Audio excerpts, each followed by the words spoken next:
Hey guys, it's Tori. Welcome to my kitchen, and this week we're going to be learning 2 different recipes to make for meal prep on a budget that costs under $20. So let's get to it.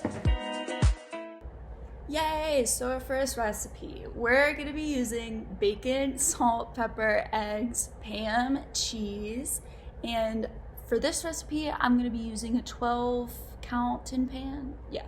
So gonna turn my oven on, preheat it to 350. Do this before you start cooking. So now I'm just gonna crack my eggs into my bowl, and for this recipe I used 7. That's just because it's me eating it, no one else, and I don't really feel like using all my eggs. But after we do that, we're just gonna whisk and make sure they're all nice and beaten, and then we're gonna add our cheese in. And we're gonna do the exact same thing. I added about half a cup here, and we're gonna keep mixing and mixing. So after the cheese is mixed in, we're gonna add in about half a cup of bacon, which I used the pre-cooked because I was too lazy to get my ass up and cook bacon. So after that's stirred in, I already added the salt and pepper, whatever your heart desires. You're gonna add it into the greased baking tin. And make sure they're not super overflowing. I like to fill mine up about 3/4 of the way full, just because in the oven they're gonna expand and start popping.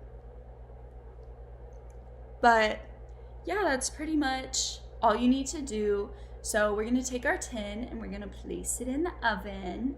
Yes, beautiful. Oh, and they're done. I cooked mine for about 15-ish minutes.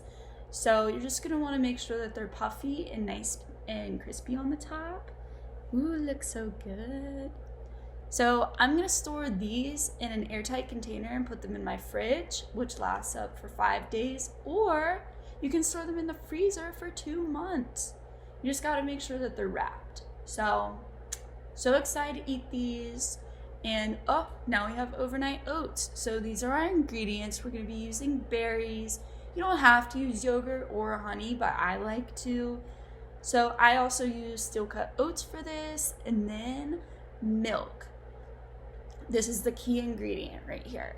So if you want to add honey, I like to add it into my bowl of milk, which is about 1.5 cups of milk, I would say. So I'm just gonna mix that all up. And once that's mixed up, we're gonna add in about cup of oats. And then we're gonna pour it into our containers. So now it's time to add the berries. I use strawberries and blueberries. Any kind of berries will work for this. Just make sure that they're not in the mixture. They cannot be in the mixture. And you wanna put them in an airtight container because they're gonna fluff up overnight, hence why it's called overnight oats. But after that, you're just gonna wanna place it in the fridge, and yeah, you're gonna have a great breakfast tomorrow. So thanks for watching, guys. I'll see you next week.